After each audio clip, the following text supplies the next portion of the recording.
Batgirls, issue 3, Becky Cleary and Michael Conrad writing with Jorge Corona on art. I read this, Connor's dropped it, and Matt has dropped it as well by the sounds of it on Twitter. I mean, honestly, it is probably the weakest issue of the three so far, which is a shame. I think one of the big problems of the book, which is becoming more evident with issue to issue, is that it is determined on spinning all of the plates kind of equally, rather than just focusing in on one and letting the others be background stuff. So we in this we have the tutor, who is this artist who is also using fear toxin to control people. The cliffhanger issue 2 was Steph being controlled for a little bit, which she kind of gets snapped out of it. And the best thing about this book by far is the interaction of the three Batgirls and their chemistry and the dialogue. For the most part, there's one really weird bit of dialogue later on, which I'll get to. But you've got the tutor stuff, you've got the serial killer stuff, which admittedly is just background for the most part. It's more of a running joke that Steph's just convinced this neighbour is the killer, even though it's like an older man, and it's like, I don't believe he could pick up a body. Like, I just don't think it's possible. But then the other stuff, of course, is the Saints, who are sort of still in the picture, and Seer, who is controlling the Saints, but also feels slightly separate in the sense that, like, the way he eventually interacts does feel a little bit different at the end of the issue. So it feels like it's spinning a lot of plates, and it's a bit overstuffed because of that, which is kind of a shame.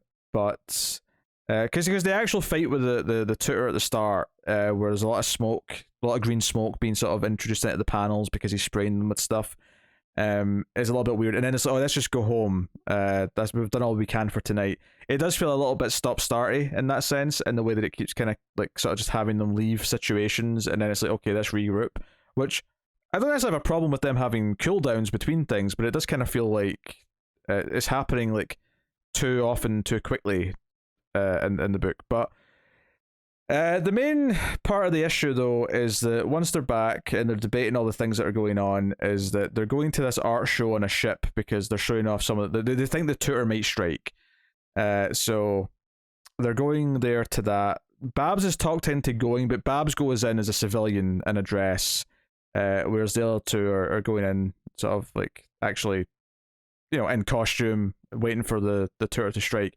There was a plot thread in the first two issues that a lot of the neighbors in the neighborhood were getting their stuff stolen. An electrical device here, a gadget there, something. They go to this art show and there's like a big sculpture made out of all the stolen items, so they all start yelling that it's their stuff. Some of which makes sense, but some of it's a bit weird. Like someone yells out, "That's my X station." So I was like, how do you know it's yours though? I mean, like if video game consoles in this world are anything like the real world, then like you can't look at a PlayStation 5 and go, "That's my PlayStation 5." Like unless you have like engraved it or something, they all look the same. You can't look at it and go, "That's mine. Mine's was stolen, so that must be mine." I mean, maybe it has some distinguishing features. Yeah, unless you've like put a fancy custom thing on it or something. It doesn't have to be that. You could just have a scratch down the side that is a specific scratch that you know. Okay, sure. Is there. So either you've customized it or you've not taken damaged it. You've not taken care of it, and therefore it's distinct. Well, it's possible. Yes. But yeah, so I was like, "That's my toaster," and I'm like, okay, there's enough variance in toasters though that I at least expect that. Well, it's not 100% it's your toaster. There's a good chance it is because there's so many different colors and shapes and sizes of toaster in the world. Bold of you to assume I'd recognize my toaster without looking at it. I mean, I'm not saying you would, but I know. But I'm just like, my toaster's in my kitchen right now. If you, I can tell you it's black. I can tell you nothing else about it. If you give me a lineup of 5 toasters, I'd say I've got maybe a 20% chance of picking it.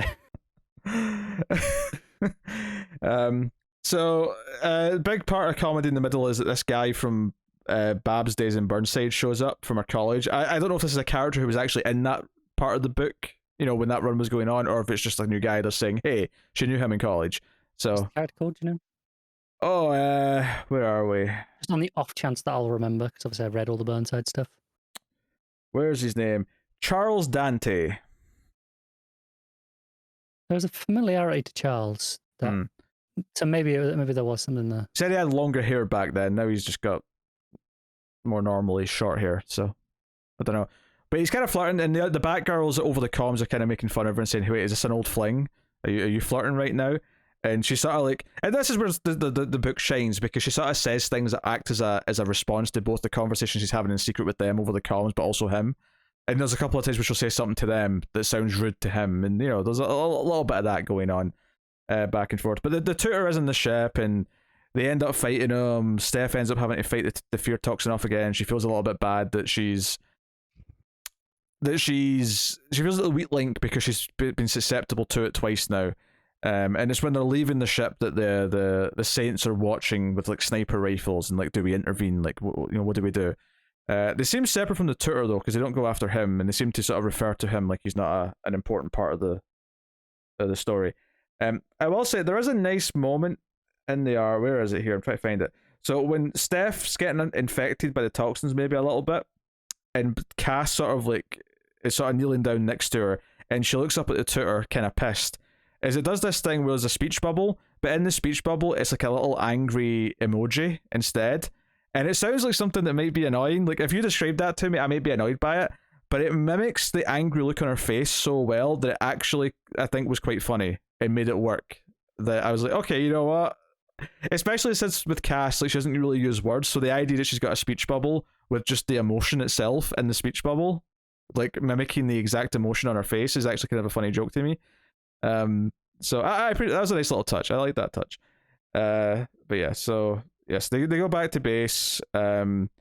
Cass returns like a cook pot to like a neighbor, because she heard the guy complain that it was stolen last issue, so she leaves it outside of his door with a note. It's got a little nice, like, I did something good.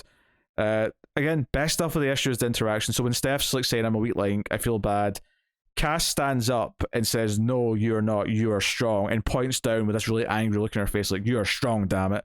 Again, them sticking up for each other, like Cass really caring about Steph as like a sister type character is really nice. Definitely my favorite part of the book was these few pages, this chunk of pages.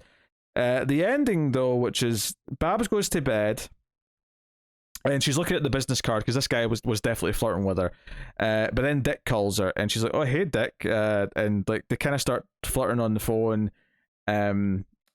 And Dick says something like, "Do you want to come over and spend the night with me?" And she's like, "It's quite late," And he says, "Oh, but since we're already on the phone," and Babs says, "You're rather randy tonight, Mr. Grayson." And I thought that was a weird line, and then like he points out and says, "Did you just say randy?" And then it turns into a Phil and Austin Powers reference where she says, "I know, pretty shagadelic of me." And I'm like, what?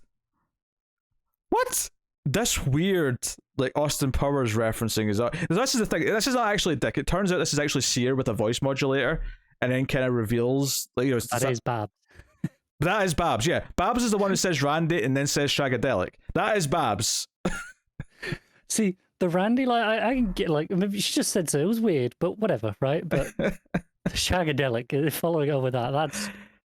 Yeah. Yeah, I was like, okay, all right, you're making your reference, but it's a bit weird. I mean, don't get me wrong, I like the idea that, their relationship's in a place that they are having flirty sex talk on the phone and stuff. Like, I'm okay to establish that that's something they do.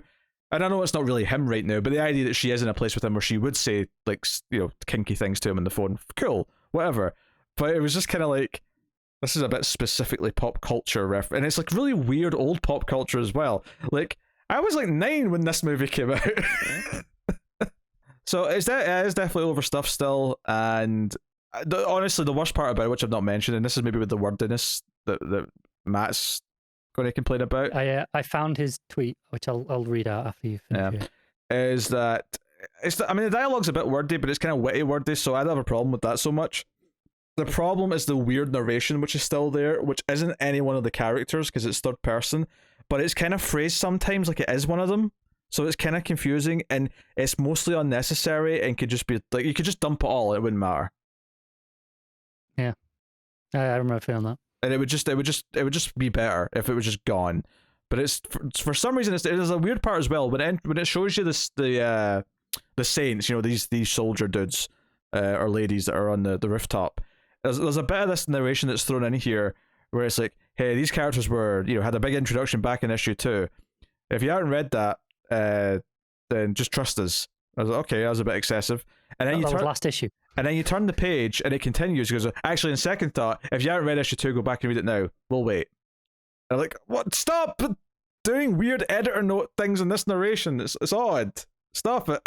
It's too much. You're trying to put in too much wittiness into it. Like the characters being witty with each other is good enough. Although the Austin Powers references went a bit far, but everything else is fine.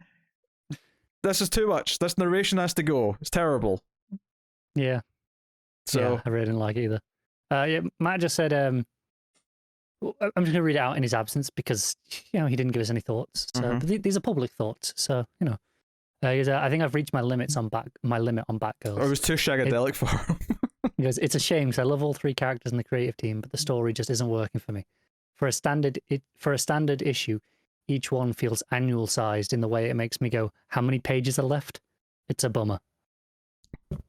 Yeah, it's definitely on the word. I think, and taking out that narration would maybe not completely fix that, but it would definitely help it. I mean, it has to read at least 20% faster if you're not reading all that.